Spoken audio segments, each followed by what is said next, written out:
What is up? Welcome back to yet another session of the No One Less Man show. We are back with Jordan and Kelvin. Please talk a little man some of the time about. G'day guys. How you doing, everyone?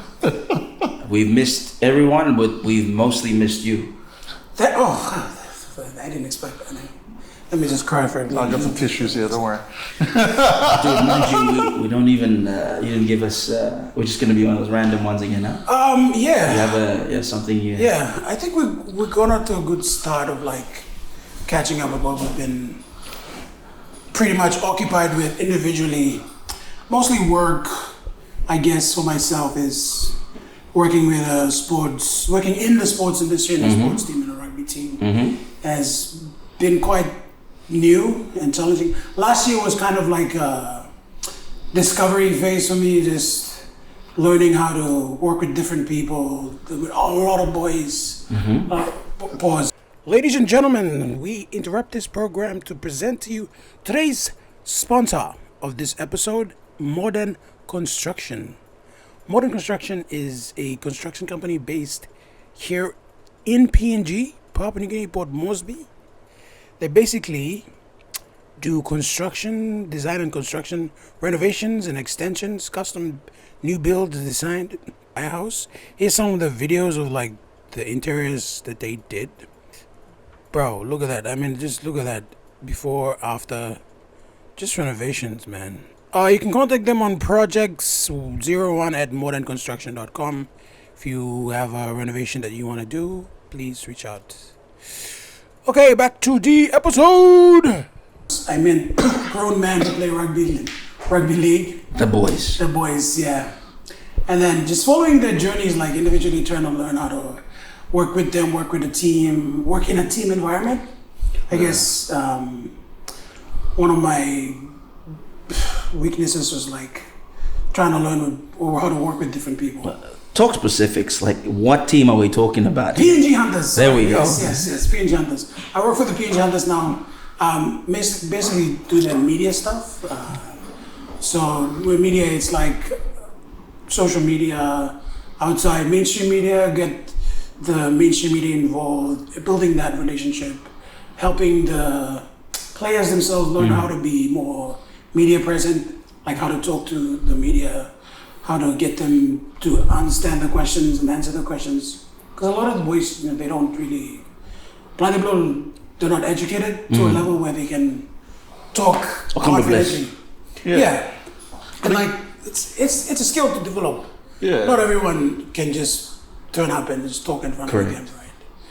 So basically part of my role was just helping the boys to teach them to go into that environment. Let me just put my phone on silent for a little bit.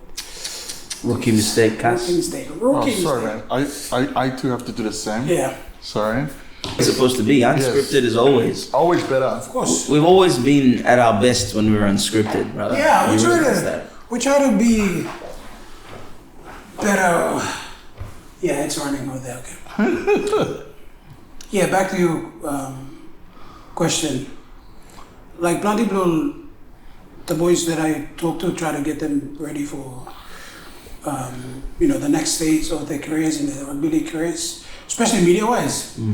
When I first started, I learned that a lot of them had negative associations with media and press. I think it's purely because of past experiences where Of course. there was a misunderstanding between the journalists and the players. And the misunderstanding was purely just miscommunication. Like they'll ask a question and the person answering, like the player for example, wouldn't understand the question and they would just blurt out like whatever comes to them because they're nervous and they just say whatever first comes in their mind. Right? So a journalist doesn't take it and say, so I didn't mean this, like you have to, what I mean is this. Yes. What they do is just they take it and they run with it. Yeah. So it's like the classic misunderstanding or miscommunication, basically. So in that way, so like you obviously teach them like, if you don't understand a question, just ask them again. What do you mean? Do you mean this way? This way? Yeah. And I'm happy to say that they do that now. Like, okay, awesome. If they have a question that they don't understand, they'll be like, can you ask it again? Or like, sorry, I don't know what you mean. and it's slowly come to a point where like they don't fear the media anymore. Yeah. Yeah, pretty much. Which is I'm happy that Yeah. they don't like. Last year I had trouble because we had schedules. I had to create a schedule where every week there's a new player, right? So it's like this week someone speaks, next week someone speaks, yeah, so on and so forth. But there are times when boys will be like, "Oh, I don't want to do it. I've got this commitment," or like they'll just come up with excuses, right? So this year we started making it more serious that they have to attend it. The club will find them because the media, we don't have the fine process here. Of course. Like especially for like players, where as opposed to like if you go to NRL and Super League and all of that, you have to make a media appearance. Because if you don't, then the media will fine you for wasting their time showing up. We don't have that here, so the club we decided to put that into place for the players. So that way it kind of helps them to make that commitment and understand. Yeah, it gets them out of their comfort zone. Yeah. Yeah, man. We've seen a lot of these segments that you've done with them, right? Where the boys are talking, they're commenting on various aspects of the game. I thought that was, I love that. Like for me, I've always been pretty interested to see how they view the game from their perspective, as opposed to always us from the sidelines for the commentators and everyone else on game day. It's always nice to get to know the players a lot better, relate to them a lot more. That's for sure. Yeah. I love that you turn on the commenting aspect of the whole thing again. That was nice. Yeah. That was one of my first Best move, actions. Yeah. Because I feel like if you're gonna not accept criticism from your fans, followers, then there's really no point of just having social media. Yeah, 100%. Because you gotta let the people say what they want to say, Yeah. even if it's bad. Yeah, absolutely. Social media has always been a double-edged sword, right? Yeah. You can get amazing good feedback from it, and equally so you get bad feedback as well. Yeah, and it's a good way. I mean, you say double-edged, but it's an opportunity as well. Yeah. Like, if the spectators don't understand, they frustrating. I mean, maybe it means that the club needs to explain clearly what its goals and objectives are, that sort of thing. Same with individual players. Why are you playing like this? Oh, my goal is to do this in my career, so that's why I'm 100%. playing like this. So for you, 2026, is there anything you want to do differently with the Hunters, or is there anything you want to bring on board, incorporate in terms of the way you've been running things for their social media so far? What's on the horizon for you? 2026, I want to do a lot more personal content. So like, I'm planning on. Ideally I wanted to do it this year, do like a podcast like thing like what we do here for them, and have the players come on and speak about themselves, about their journeys. Because what I find is a lot of them have very incredible stories. Like, come to players, there was this one guy, his name's Linshaw, right? He's an orphan, raised by his uncle, who he calls an uncle, but is not even related to him, right? He just raised him up, and then like he played rugby all his life, wanting a shot, and then he got signed by the Hunters last year. Which club did he come from? Hagen Eagles. Hagen Eagles. Yeah, won a premiership in 2023. Hagen. Yeah, and I think it's mixed Jiwaka. He's not from Hagen, but it's mixed Jiwaka and some place. Real humble guy, small little unit. He's pretty strong for his size, honestly.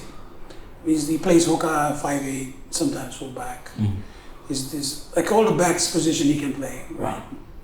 Good person overall. Like he carries himself well. And his story is just heartbreaking in a sense that he just grew up from the streets, and rugby was his way out from the life that he lived, right? Basically. And just hearing, like, he didn't obviously tell me his story, but the boys around him started, I'm gonna like, I'm story or something, like, oh wow, it's incredible. And they don't know how to articulate their own stories like this, right? Not like, it's not easy for them to say stuff like that. I'm hoping to create that podcast in a more comfortable platform where they can sit down and express themselves. But the problem is they don't know how to do that. They'll look like they can speak normally, but once the cameras turn on, there's like a different side of him. Of course. You haven't seen. He's just kind of like a robot thing. They're thinking, oh my god, and they're just thinking what everybody else would think when they watch the videos and stuff. It's having that, trying to work out how to create it in an environment that's comfortable enough for them. So I'm thinking maybe get a player to do the interviews instead of someone else, or like someone like me, so that they can feel comfortable enough to converse. And then just leveling up the content of it, you know. Every year, I think every hour you spend like filming and editing and just doing stuff, the better you get at it. I guess what I've just been trying different things, like implementing one thing and another thing and another thing. So it's like, next year I'm hoping to get better. I want to look at the videos I do this year, next year, and be like, oh, that was terrible. That's pretty much what I try to do every year, just get better. Otherwise, I don't want to be in a position where I look at a video from 1 year ago and be like, oh, that's a really great video, and not find anything wrong with it. Right. You have to keep growing. You have to keep evolving, and as a professional, Well, I personally think there's a lot of consolidated growth for yourself. You have done a couple of stuff for me as well. Yeah, Valley Hunters. The Valley Hunters. That's right, Valley Hunters. Back to back, baby. Back to back champs. Boom. We'll get to that. No worries, guys. We'll keep it coming. But the work that you've done has been, for me personally, I thought it was world class. Wait, go back. You're the one that's doing all the Valley stuff. No. Some of them. All of it. Yeah, just one. Okay. A snippet that he did for our first home game. That I thought was amazing. Everyone thought it was phenomenal, and everyone was asking, who is this guy? Who's this guy? I said, boys. The guy that does the hunter stuff, I asked him to just pop by on a Saturday, spend some time with us, take some content just for you guys. So you should say thank you. So I don't know if the team told you this, but on behalf of the entire team, thank you for that. That was amazing. Saddened that we missed out on you in the grand final, but I'm sure we'll get you back on board. Having another talk about you with certain things after that. Right? Oh, nice. Yeah. I honestly wanted to be at the grand final, but work commitments. Nah. It's all good, brother. You do us proud there, honestly, Matthias. I know you're not one who likes to listen to us, fluff your boat and whatnot, but I don't blame you. You're blushing already, but it's okay to get compliments from your brothers. Yeah, doing a great job. Yeah, honestly, for real. And with all due respect to the ones that used to run it before, I think you put it in a place where I think Papua New Guinea is behind you.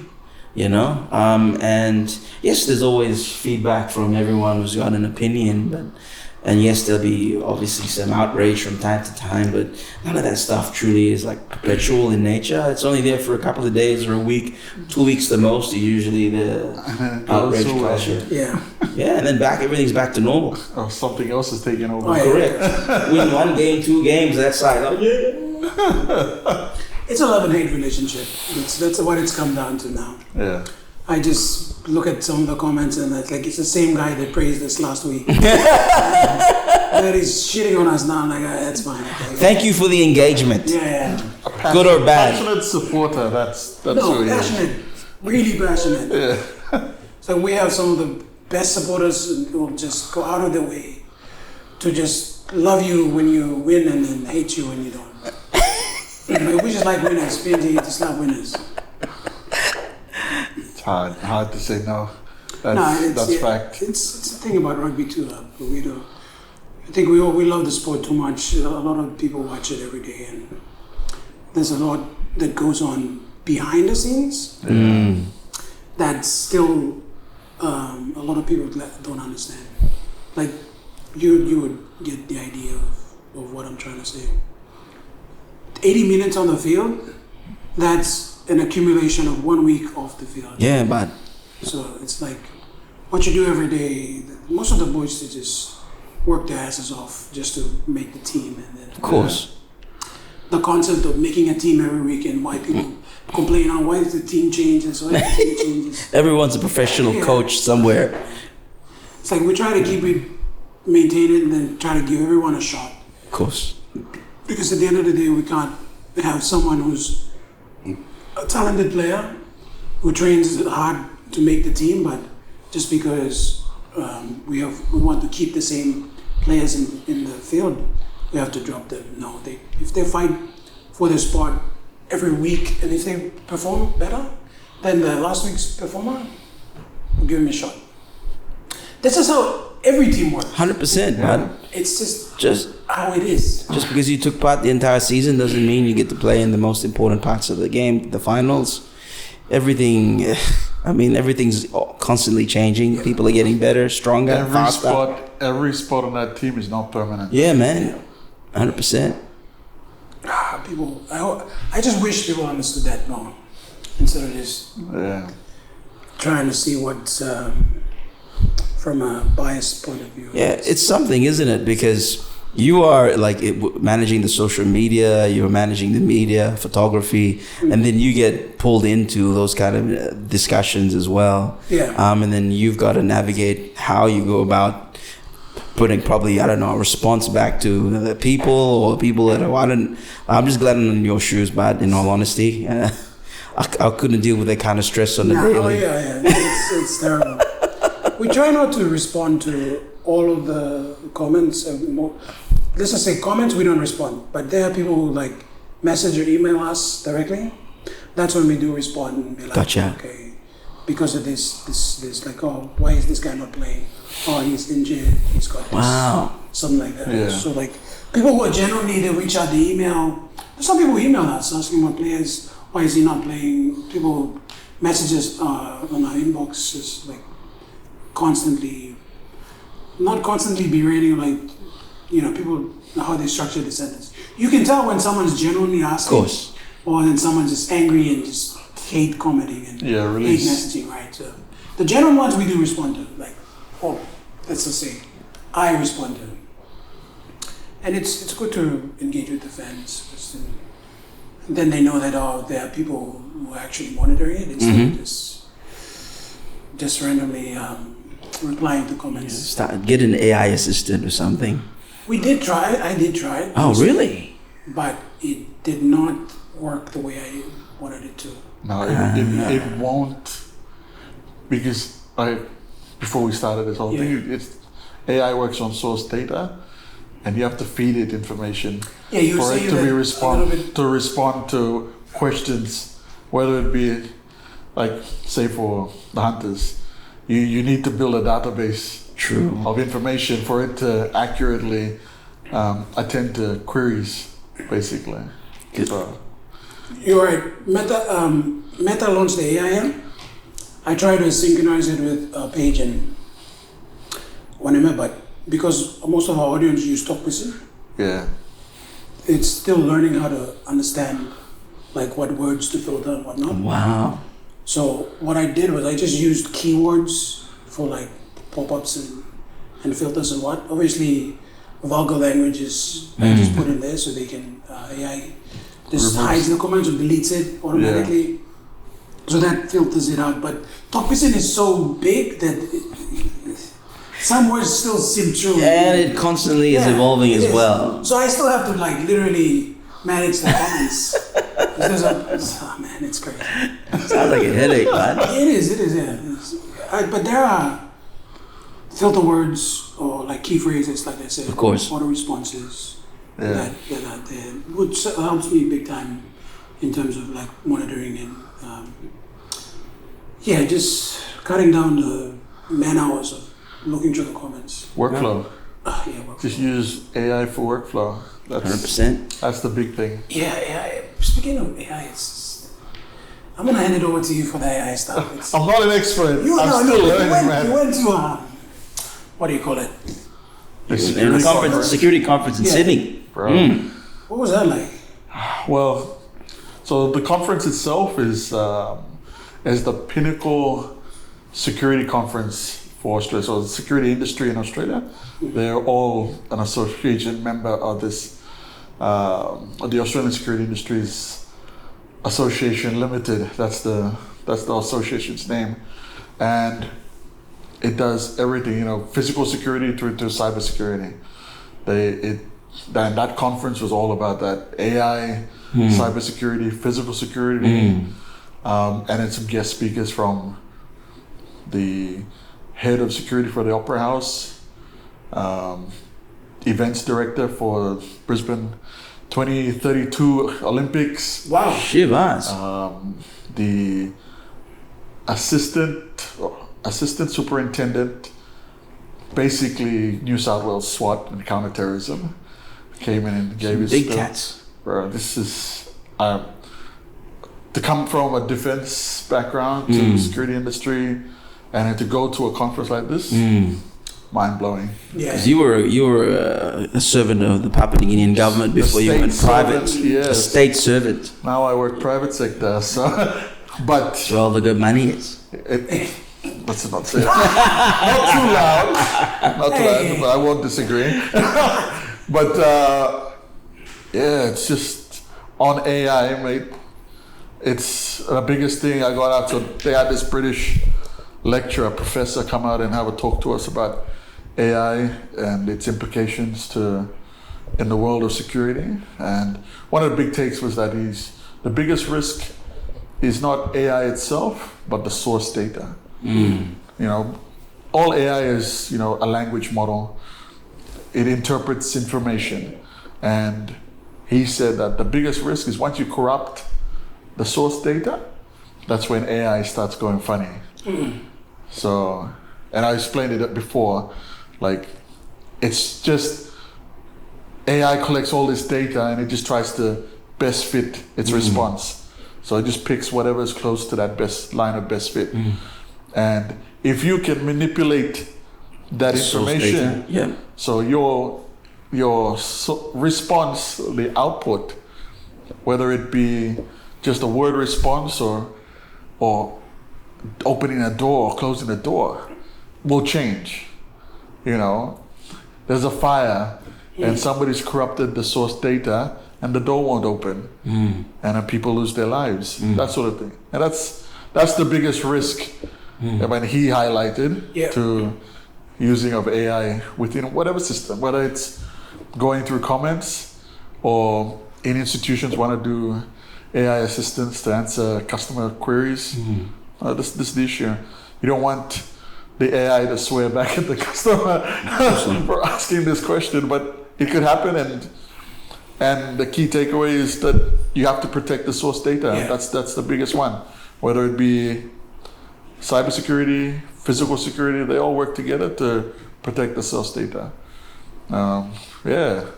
Big lecture. In that context, like source data, imagine if someone gave AI, like AI has access to the internet, right? In general. Well, yeah. But there's certain parts that obviously does not have access to yet. I mean, the big question is, the internet is a network. Yeah. And public information is public information. And some data sources are private and doesn't have access to those or that source information. So it'll only interpret what it has access to. And again, if you can corrupt that source data, then it will give you the incorrect feedback. There's also the thing that you need to worry about is called hallucinations. AI can make things up. Wow. So that's one of the key things that you got to be careful too. So in this professor's lecture was that you have AI working on top of AI working on top of AI. So you have AI for certain things to process information. Then you have another filter of AI again to ensure that the information you're generating or sending or the output is correct. So he said that you must have a multi-tier setup for all your, whether it be a chatbot or a workflow, automated workflow using AI. has to be multi-staged. So that way it's filtering its own, Yes. making sure everybody's... So every workflow process, so there's a control on top of a control. Yeah, I can see that. So, like within the space of AI and security, like what are we within the Papua context? How are we going to incorporate that into our systems? Like, where do you kind of envision that for the country? I think It's inevitable, right? It's coming. The whole world's heading in It's that direction. coming, for sure. And you can do like recently, government NCD launched its CCTV. CCTV. Yeah, I saw that. And that's the foundation of what AI can do for you in terms of security. Monitoring, Security monitoring, it can do things, more and more on top of that. So you can do access control integration. You can use, so, in computing they say two-factor authentication. Yeah. So you can do two-factor, you need your access card, you need a PIN code, the camera can take your face. Yep. That's third layer authentication, access to data centers, vaults, sensitive data. And a lot of it, technology-wise, will still depend on how well the infrastructure is set up. Of course. We tried loading a video and we had to buffer it, and one of the biggest flaws for CCTV is you need internet connection. Yep. It's power over IP. Okay, so if there's a blackout, there's no backup generator, that's gone. And then that means that you have to put a UPS attached to that camera so that it still records. Yeah, it's continuous, continuous. yeah. And then you have to do risk control upon, so now they say they call edge AI or edge intelligence. So at that camera, it should interpret some of the AI work at the edge before it feeds it back to central command. Right. So, and then at the same time, you should have fallback storage on the camera. Yeah, in case... Connectivity breaks down, it cannot back up to central archiving. So all these fail-safe, like, it's great that we had the camera. It works great, but there's also fail-safes that need to go in place. Allow for. And then hacking of that CCTV infrastructure. Are we tied in with PNG ICT? How do their network service? Wait, if finance department got hacked, how are we gonna make sure that CCTV? I bet you all those potential hackers in PNG, CCTV is on their list of things I need to get access to that, because then I can see where my girlfriend's going every day, because I'm paranoid sitting in my bedroom. So yeah, but technology-wise, that conference alone, the exhibition downstairs had everything. Are we seeing robot guards yet, or are we going to? You don't need them, away from bro. Command security, and whatnot. You need access card to get into a place. You need the license plate recognition for your car. Damn. If it's not listed in the central database, you're not getting access to the building. Okay, you can say if your company works with customers, okay, and it's, let's say it's the shop. How many people walk into a supermarket but don't buy anything? So your CCTV can support that data by customer tracking. So has that person walked to the till? Has that person bought anything? And then you can sell, okay, how do I target my customers better? Correct. That when they walk into the shop, are they walking out buying something? Yeah, they're inclined to purchase something. So CCTV, all that sort of stuff is more than just security now. Of course. It is business intelligence added in as well. I get you. Okay. Yeah. So anywhere where you have foot traffic, you can tell what the conversion rate is. Is this person a customer? Is this person not a customer? Okay. If he's not a customer, how can I make sure that more people leaving my business become customers before they leave? Has this guy got a loyalty card? these sort of things. And using that business intelligence through CCTV, especially CCTV and its AI overlays, man, it can help save you a lot of time and be more targeted to who you want to make or how to keep your customers. Yeah. You know, correct. Keep So you on can buying segment things. your customers. Products for Targeted. a specific market. Yeah. So you can say, okay, these group of people, you know, you can build AI to determine how old a person is. So you can start segmenting your demographics. They come to pay at, okay, they usually buy. You can integrate it to your POS, see what they're buying. Okay, then you start determining, okay, these people buy these ones all the time. Okay, so maybe if we run a discount on this, they might be more inclined to buy it as they're walking out. That So sort of you thing. put the item in this section. Yeah, or on the way out to exit. And so this is on special today. And they just buy it on the way out. It's like, oh, Cutting down a lot of people that could be potentially doing that. yeah. And then one of the big things that you take out of it is it's not about eliminating jobs. It's about repurposing the headcount. Yeah, 100%. Okay, this person was doing this before, but now they can be doing this, which is more directly aligned to the business strategy. I think that's the biggest fear there is people thinking AI's going to replace my job. Yeah. Yes. AI's going to come and take over my role. Like for us, we're slowly, I wouldn't say using AI within the industry of architecture, but our workflows, 100%. Yeah. You know, you got note taker now, and with the, what is that? When you set up the Teams meetings, Yeah, exactly. there's all these different things that are there. Scheduling, everything you can pretty much list, like assist in everything. A creative aspect, you still need a mind to create. And I know people that say one day it's going to be phased out, potentially. No, But, I don't reckon. Personally, I don't think so. I think one of the big things that AI will support anybody or in a business especially is repetitive workflow. Yeah, 100%. That's the big thing that you need to, like you said, you've had a meeting, then somebody has to go and type the memo, the meeting minutes. You know, now you don't have to do that. Bro, it records, it's huge.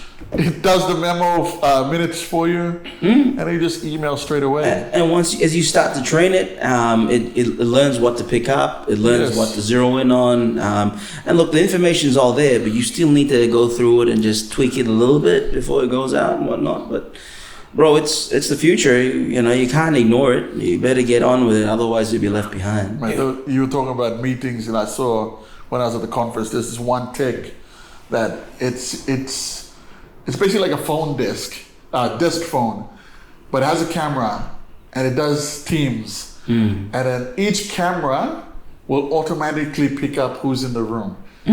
Okay, and it'll start labeling you with facial recognition.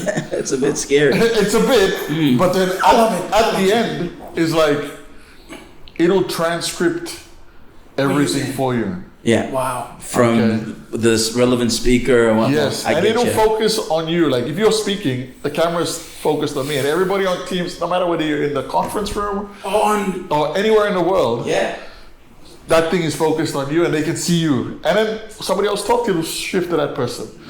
Brother, it's the world's changing. You know? The world is changing. It's 50 years in our country's independence, and like you look at the way the world has shifted technologically, economically, socially, culturally. We're in there, but then we're not. You know. Bro, you were talking about 50 years. I had this thought the other day. It was like, just yesterday actually. I was like, I don't see kids playing touch peggy anymore. Yeah. And what happened to that can game where we throw things in? Tin.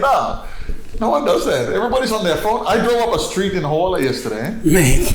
There's a group of kids with just around a phone playing, and like everybody had tablets or a phone. And I was like, man, I wasn't do that actually. Picks me up, big boy. My mom would have killed me by now if I was still outside. Yeah, no, same class. She'd be yelling at me for either playing too much and being late at home by 6 o'clock for dinner. Bro, I was thinking like, I would have got away with this shit. I would have been smashed. An hour past dinner time, Yeah. I'd be gone. No, 100%. When it's dark, when it's dark, you're inside. 100%. You have to be inside. 100%. If you're not, you're in trouble. If you're not, you just don't have trouble. Bro, it's something, isn't it? Tempting fate. Yeah. I mean. In the 90s, it was non-existent. Even in the early 2000s, like when you see kids outside, it was never bent over on a device. You don't see people like that. Everyone's up, talking, engaging, doing something, talking about something. Word got around very quickly on the street just by everyone congregating around something or an activity of some sort. And this is why AI is good, because it frees you up to be with people. That is to spend your but time then, with family. You see how they decide how they hang out is just sitting down and playing with the devices. Yeah, no. I try to hang out with some of my cousins. Yeah, Went good luck down. with that. Yeah, bro. They were literally sitting there. Younger than you, obviously. Younger than me, obviously. Yeah. They were playing with their phones the entire time, and I was like, did I drive down here to just sit and see you guys playing with your phones? Honestly. Oh man, it's crazy. You can be in a room. Like I remember, we had a green light in. Green light is something where coach lets us have a few beers after a game, and the boys, most of the boys, they're young, right? They play with their phones. Restaurants sort of shared stuff, and then we had beers going, music was on, and then beers going around, and then the boys are just playing on their phones.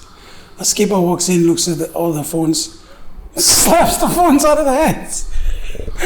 You gotta. Anyway, he was just mad that the boys are just sitting down. Instead of engaging, team bonding, they were just checking the comments. Oh man, it was. Brother, that's gonna be here to stay for a very long time. You need a box.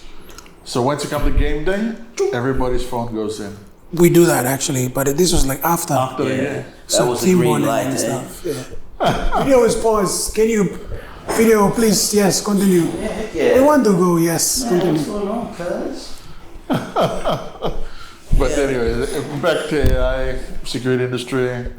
I think it's going to be a big tool to support. Yeah. Especially in PNG. It is, because then it gets rid of the menial tasks, the little ones. So you can just focus on the big things. And I always find it funny when people post. Nowadays, some criminals like to the Facebook criminals that post their exploits. I'm like, mate, we're just gonna copy paste that, put it in our CCTV systems. The next time you walk past the building, alert triggers, police call you. It's gonna happen that way. But it's so easy. Like you watch movies, you have the internet, right? You should know by now. Yeah. Like how stupid can you? And it's no longer a fantasy, or it's happening. It is happening. China does it already. Yeah, correct. Was it 60 Minutes? 60 Minutes tested that. Okay, they went. Their journalists met the Chinese and they were talking about their system and said, we'll pick you up within minutes. Okay, so they tested it. They took his photo, put it into the system, and he went for a wander. And the Chinese forgot to tell people that it was a drill, So they actually went and caught it like a real terrorist. Oh, wow. The journalist. Okay, and it was within minutes too. Like you cannot escape. Yeah, we could use that here, honestly. We could definitely use it. It does, like I keep saying, technology is always a double-edged sword, guys. I see that all the time. It's going to be a tool to assist you, but it could potentially be a tool to persecute you as well. Yes. You talk about control and monitoring and But I went to Dubai. I was there for 5 days. I saw a cop twice.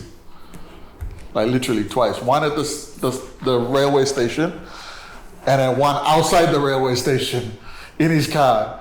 And the rest of the time, nobody. And I asked the guy that was driving me around, like, hey, why aren't there any cops? Like, don't you guys speed and stuff like that? Yeah, well, and he points to a tower in the middle of the freeway, and he goes, you see that? We have that about every 100 meters. And it's got a camera, AI, and it catches your plate number and determines how fast you're running from here to the next tower. The next tower, yeah. And if you go over the speed limit within that time, it'll pick it up and then you will automatically be billed. Wow. And he said, hey, you want to go register your car? If you haven't paid it, you go register your car. And the bill is there, you have to pay it before you register the car. And I was like, oh my lord, PNG, we will not survive. No. No, but karma on the road. Oh, no. Yeah, it's gonna be tough. Well, other than that, you set up those towers, the copper thieves will be there to start removing wiring and everything. Oh yeah, that's another. Hey, what's about? What did he do with that? Sell it, bro. Sell it. Who buys it? Just tell whoever is buying it, stop. Everybody, Cyclers. somebody will buy it, but then they have to sell it. They're gonna have to make money too. So it's big money. Highly sought after, but Yeah. you see all the infrastructure going in right now for the Independence Day. All the lights that are being turned on again. Yeah, they're turning on everything again. that's just come together. The roads are being fixed.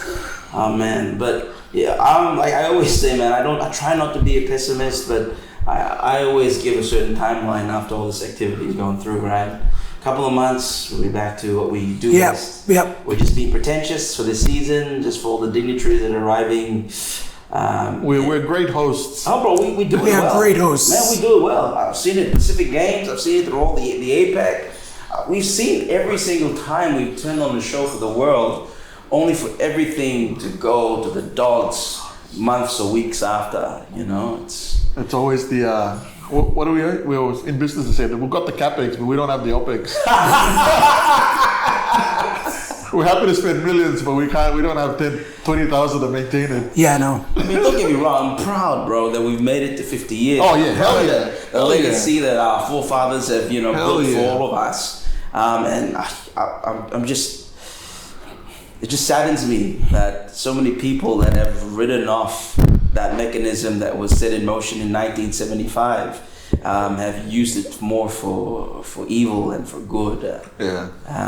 There's a lot of good people there where they need to be, but there's also a lot of people that will still choose to take advantage of a flawed system. I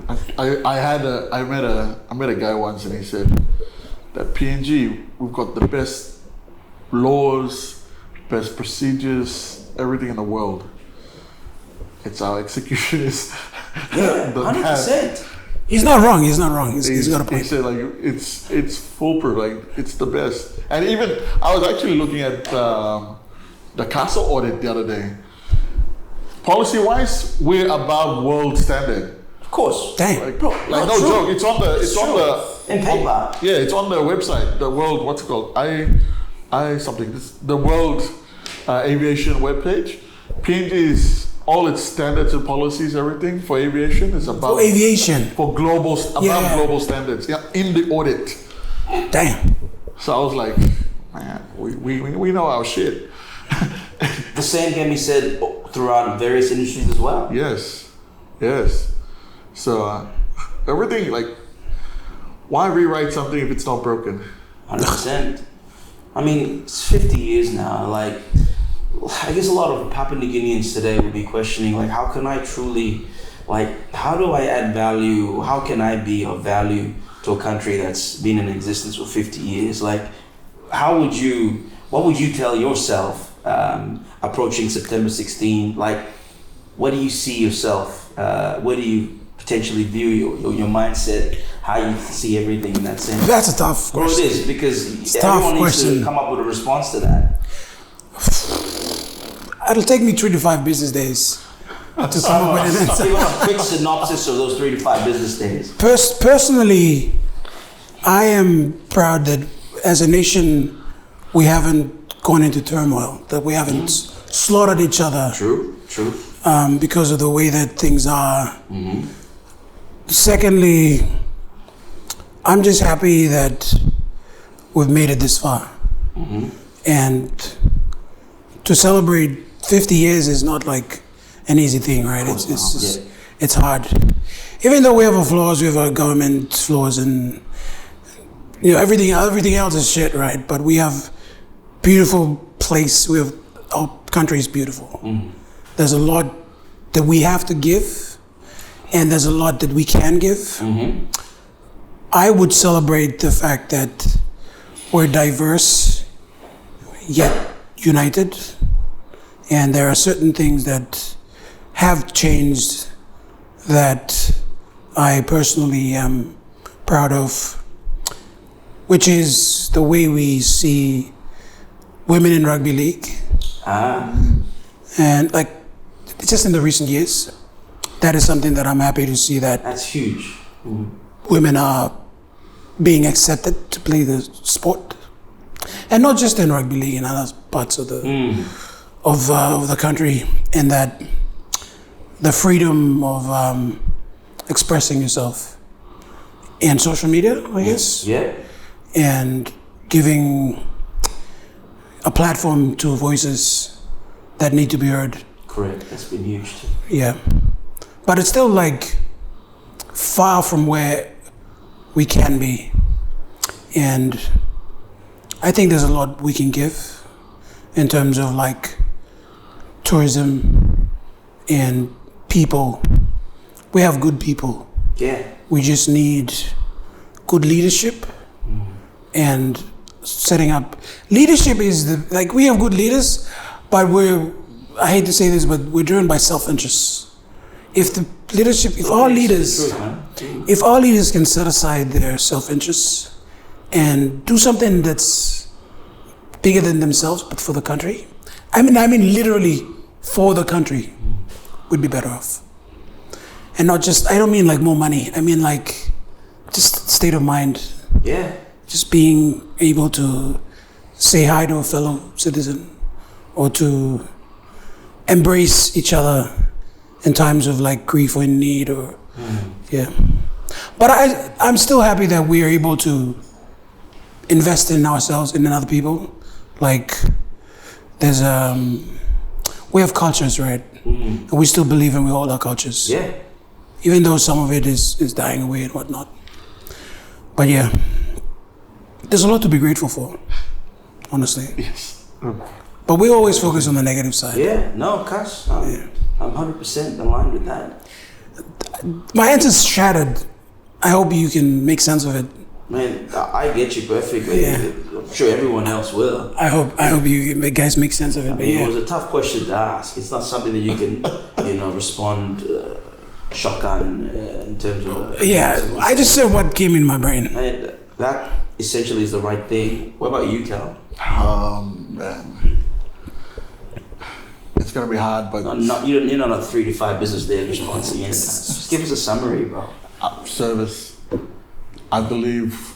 Service. Yeah, I mean, coming from the army, I think service is where, as individuals, we become bigger than who we are. I want to say that I might cry a little bit. Yeah, it's okay. But I think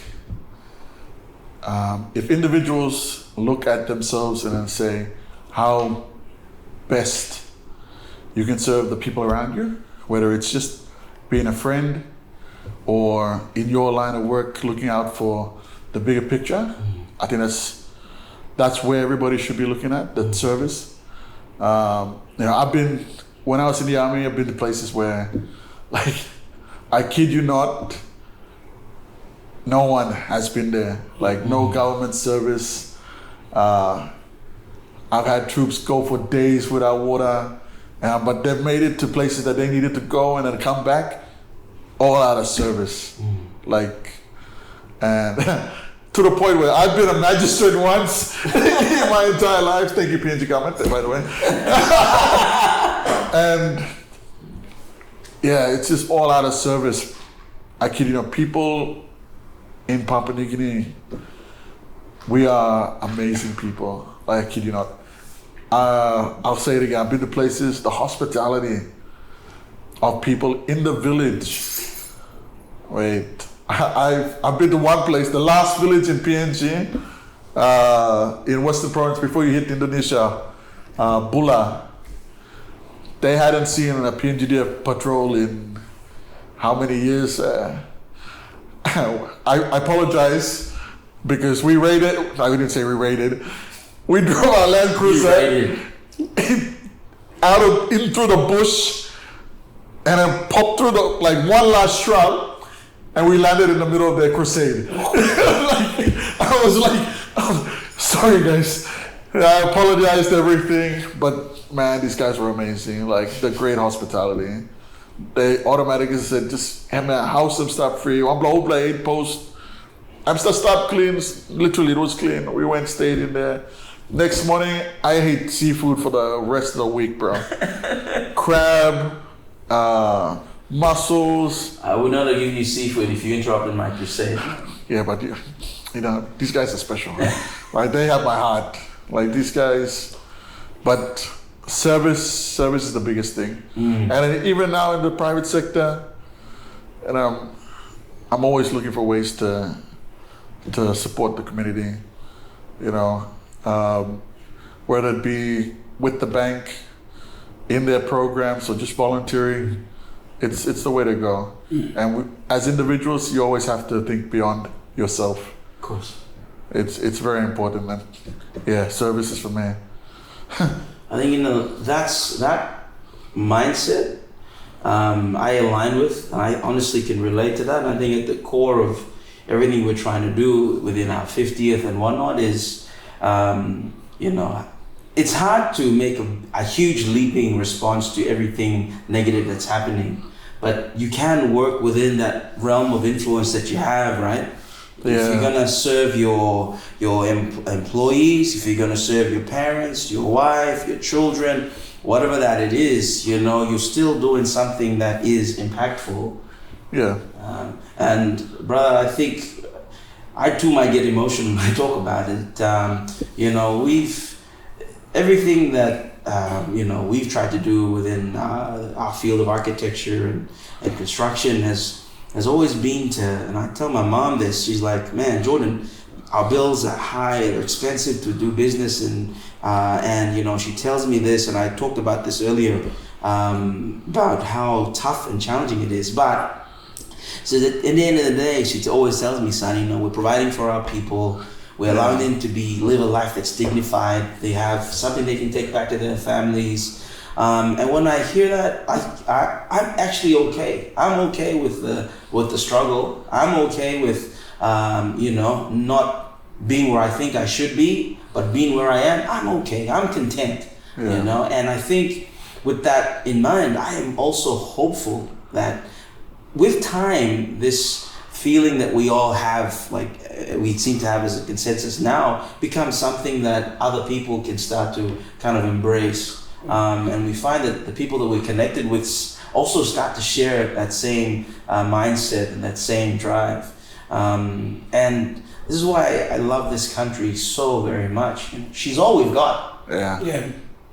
PNG is all we've got. You know, I'm not going to be someone who will try to leave Papua New Guinea because it's getting difficult.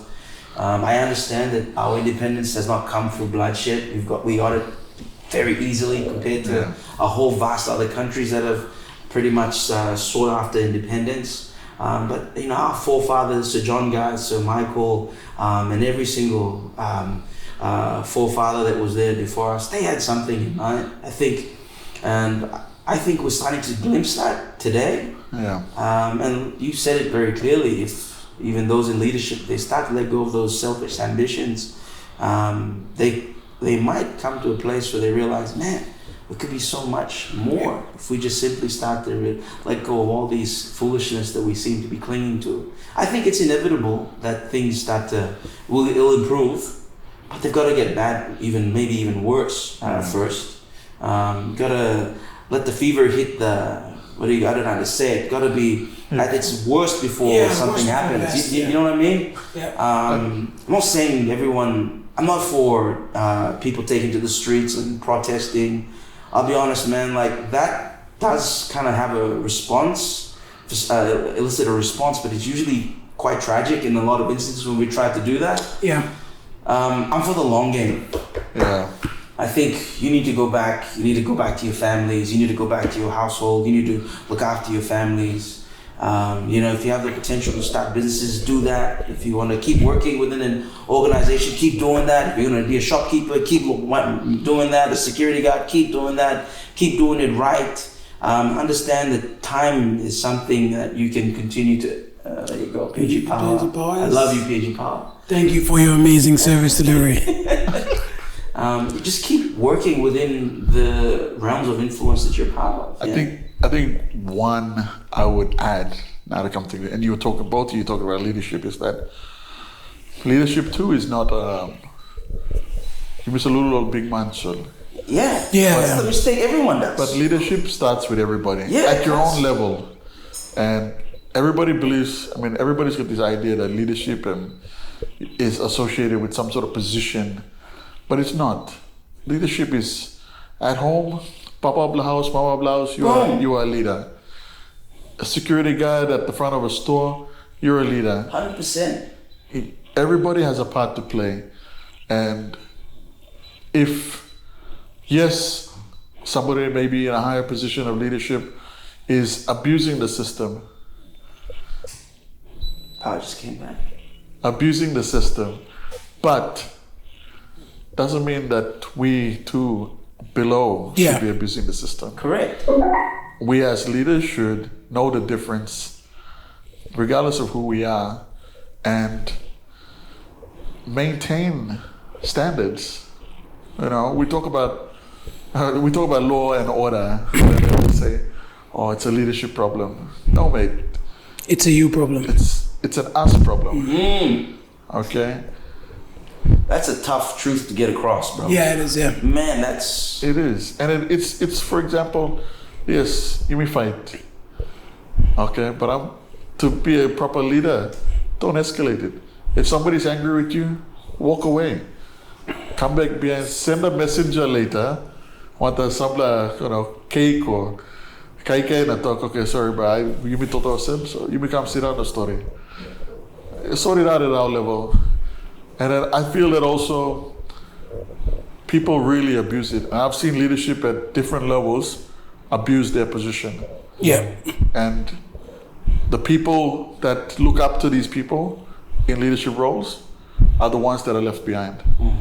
Like I kid you not, these leaders spin some topic and change the narrative for these guys to follow them for their own benefit. And then Drangu, the guy at the bottom, man, woman, even child, they're suffering because somebody is taking that leadership role, abused it, and is not serving anybody but themselves.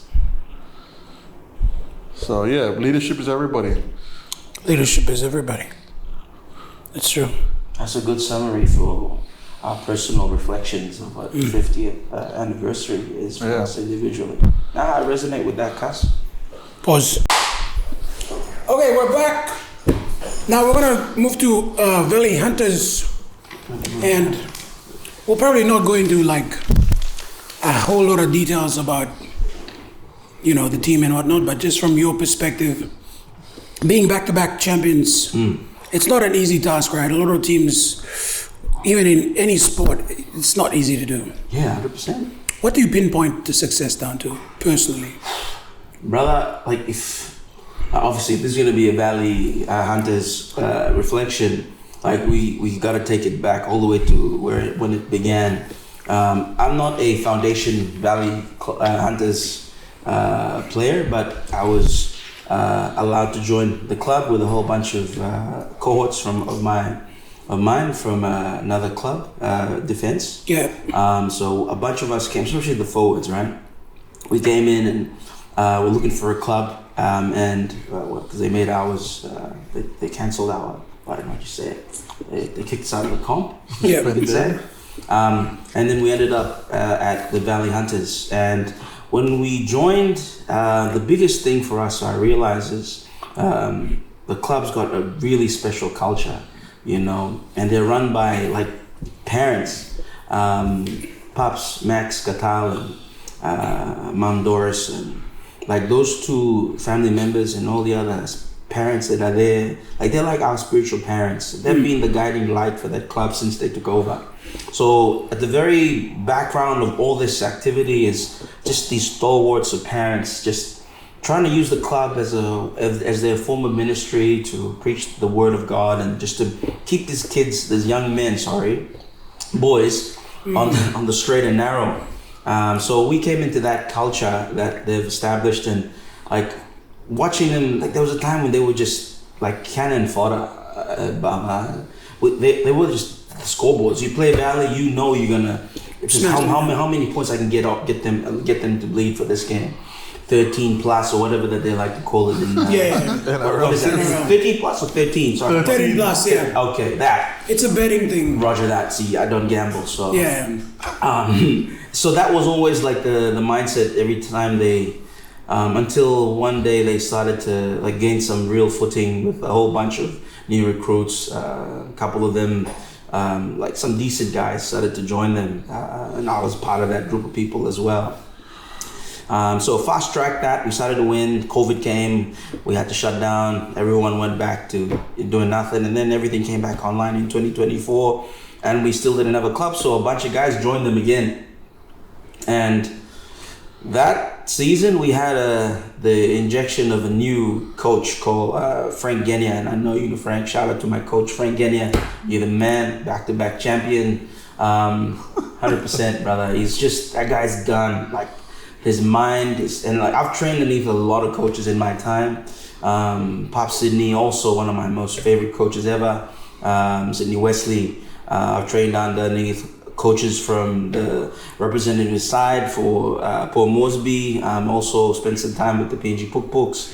But if hands down, easily Frank Genia, his coaching style is very different from all the coaches I kind of being with, and he's just so well connected to the game. Frank Genia obviously is brothers with Will Genia, and then through Will Genia we've got the reach to pretty much global rugby.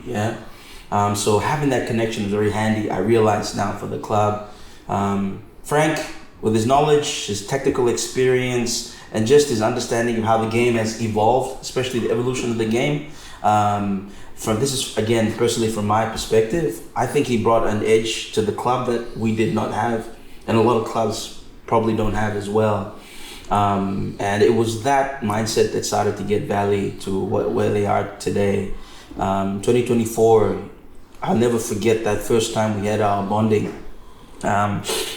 We didn't know each other from a bar, so a whole bunch of us just came together. We probably lost a couple of our preseason games, and he said, come together, let's all have a sit down, grab some pizza, if you guys want a couple of drinks, just want us all to be together. So we ended up at Harborside. We didn't know each other from a bar of soap, man, but that night we sat down together after all the talking and all the speeches from each individual player, what they wanted to achieve. We all said, you know what, we're gonna go to the grand final this year, 2024. And like a lot of this stuff is not documented, but like we remember it well. That was probably where we started to believe as a team that we could do this, from a team that finished last all these years, And then we got back into the training, started to understand these new plays, and like I'm on my way out of rugby, guys. Like it's 10 more years. Yeah, well, I'm an old man. Till the wheels fall off. Till the wheels fall off. That's what I would exactly. say. But rugby for me has always been the quick escape. I reset my mind from work and whatnot, and I was well and truly on my way out the door until I met Frank Genia. And he started to show me a part of rugby that I did not know or did not experience. And then that I felt like I was a kid in uni who first started to understand rugby. I felt exactly the same underneath his tutelage, And man, plans started to work out. We started to play well. We started to win games. And then we just started to get better and better and better. We lost a few games last year, but the self-belief of us making the grand final never ever left us. Because of that one day, the first, team together in 2024. And the thing I loved about that club is like the humility, like high humility quotient, especially from the senior management. Not a single time did he try to talk about talking us up. In the eyes of the media, everyone he spoke to, newspapers, interviews, he just said, we're starting again, we're rebuilding. Just talked about us and our focus. Never did he try to look 2 games ahead, 3 games ahead. He just said, we're just gonna do our job this weekend. We're gonna work on our plays, we're gonna work on what we said we'd execute. Not a single talk or rhetoric about finishing the season with a victory. And that's just pretty much how he's always kept us going, and just reminding us to be humble. And then like the boys started to realize there was a lot of potential in what they were doing, and before you know it, we were in the semis. we're fourth place and we had to play 3 top tier teams to get to the top to meet the brothers, the champions, the champs, yeah. And man, I'll never forget that because, like, our brothers' team are they're an amazing team. That they had some of the biggest forwards you've ever seen, and they got some pretty fast guys as well, right? And they were just, they're gearing up for their 50th anniversary, and like they were gonna come down like a ton of bricks. Top tier. Anyone, who met them in that final, and they'd stake their claim, flawless till the end of the comp. And we were going against the wind, as we were coming through. And first game, it was, man, I tell you, like it was like a movie. Like I felt that they decided to do some sort of a dramatic, story put together. You'd feel it. The emotions were high. Yeah. Boys talking after training. People were getting emotional, like sharing some really lifelong lessons within these team engagements. First game, we were like one more game, and we just kept doing one more game. And the last one, in the dressing room at Santos Stadium, the environment, the atmosphere, kudos to Pepsi, CRU, Capital Rugby, underneath Corey Chan's leadership. They just created an environment that, you can only dream of, to be honest. And an old dog like myself, to be able to do that at this time, in this season, at this age, I'm so blessed. And when we walked up to that field in 2024, there was not an ounce of unbelief. Everyone looked at each other, and there's something that I will always take me for the rest of my life is, I told the boys in 2024, when you go out on the field today, or even in the finals, I said, not a single person will believe in self-preservation. There is no sense of self-preservation today. Every one of you will die. You must die. Bro, these are like some heavy speeches we're all doing. And that speech was like, everyone got into the head, we're dying today. Culminating. Bro. Leave it all on the field. Yeah, my guy, nothing was gonna be all or nothing. All or nothing. And I'll never forget the message from Will. And Will was with us. We're blessed to have him in the trenches with us on 2024 Grand Final day. He did not try to come up with some elaborate speech that I would expect from a Wallaby superstar scrum half. I thought it hit us with some amazing, wisdom, something that would completely shake up your mind and your soul. But he sat down with us with his brother beside him. He looked at all of us in the eye and said, "Boys, you're gonna go out on the field and win. You know why? Because you love each other. You love your fellow man. Love is what's gonna hold this team together."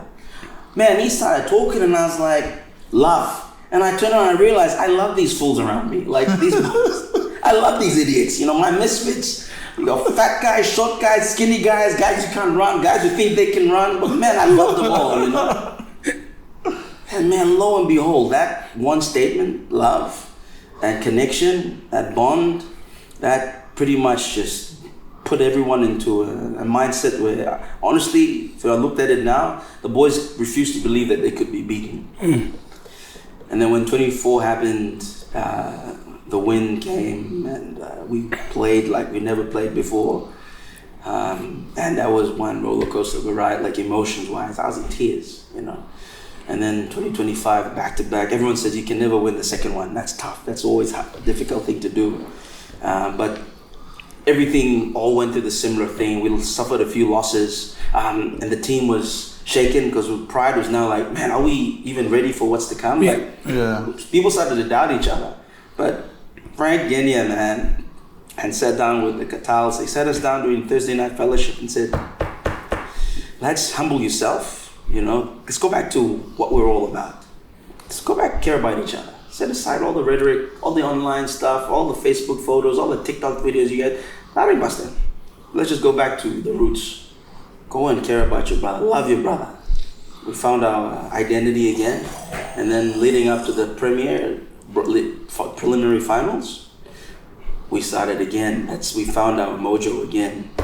One win, and then we waited for the grand final this time. And that same statement, when Frank came to us in the dressing room on 2025, a couple of weeks ago, I've never seen him that emotional my whole time I've been with him. Bro, he didn't even try to, again, say something amazing, talk about structure or, he just looked at us with his eye. He's not going to agree to it. He's not going to say it. But I was looking at him when he was talking to me, and his eyes were welling up with tears, man. Those things were red, and I know he didn't have any drinks before coming through talking to us. Frank, I'm Gavin. And he just looked at us and the boys, God damn, have fun. And bro, like, that's all. Like literally, it's what he said. You've already done everything you need. You've got everything you need. Just go out and have fun. And then the self-preservation rhetoric came back in. No one's going to preserve themselves. We're all dying. All of us today are dead men. Like, man. And obviously, you know, it was a strong game. The brothers came out. They were not going to let us get that second one. It could have gone either way. Like, they were hungry as heck. But, you know, the boys held true. And then again, got the second win. And honestly, the second and the next thing they're saying is, now you know what logically follows? The third one! But yeah, long story short, brother, that's essentially it. Bro, you're building a dynasty, honestly. I see glimpses of an undefeated team again next year. The way the boys are going about it, the way Frank talks to the boys, and like how, just from an outside perspective, Yeah. it looks like you guys are gonna go a long way. Thanks, man. I believe so too. The ones that come after us, I think they're heading into a very good culture. It's a culture focused on Christ. It's a culture focused on men being better men on and off the field. Yeah. You know, it's all about us trying to leave the world a little bit better than how we found it. And I think with that kind of mindset, you still win. Whether or not you get the cup at the end of the year, but I think you still win.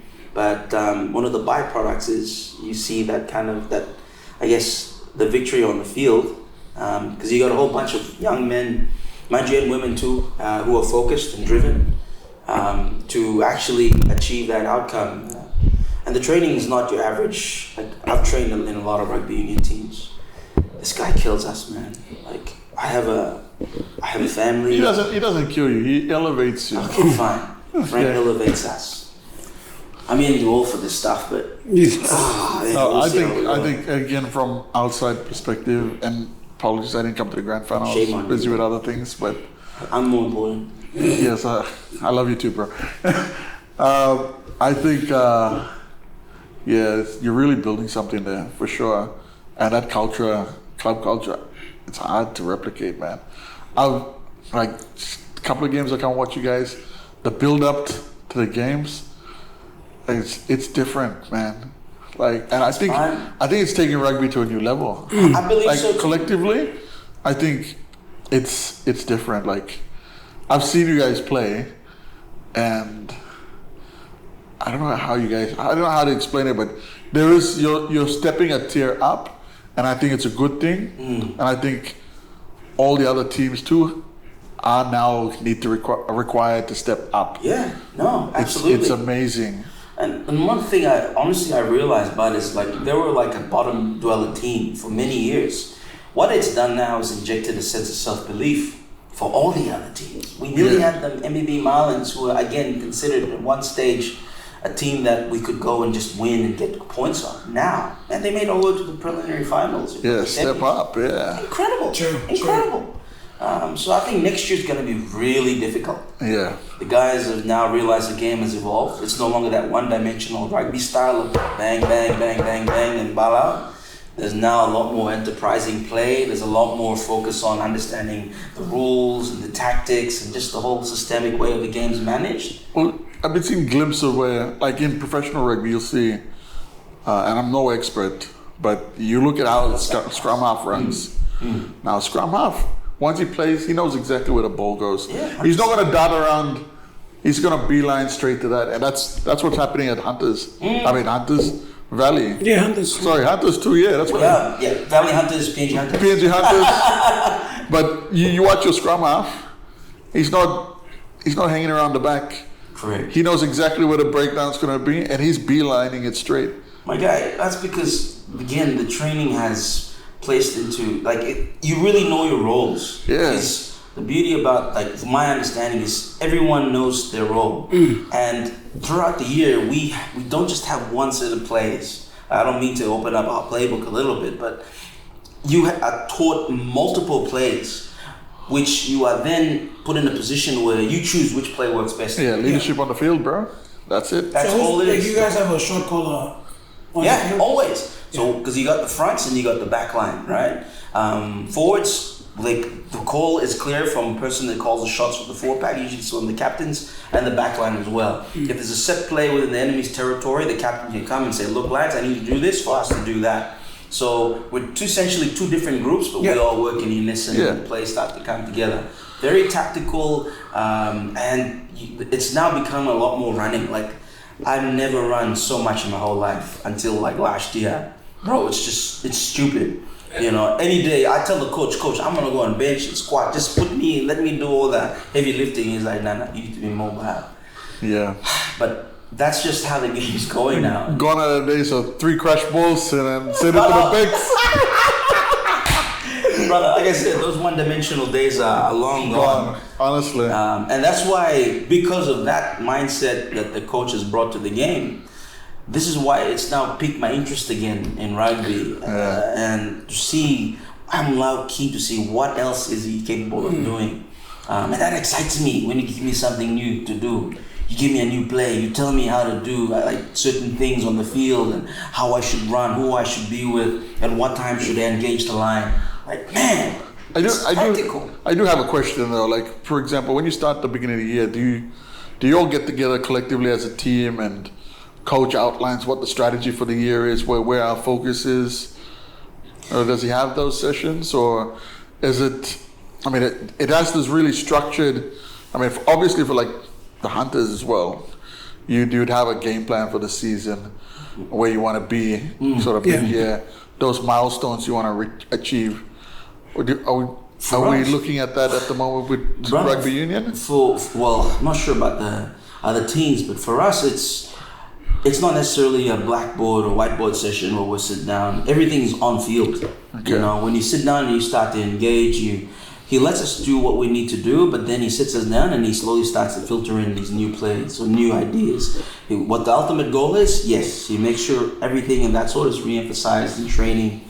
Again, I don't mean to be opening up our playbook, but I mean, every coach does that. They set the vision from the very beginning, the tone of what it needs to be, and then they build up the momentum and start to introduce different aspects of the game as the season wears on.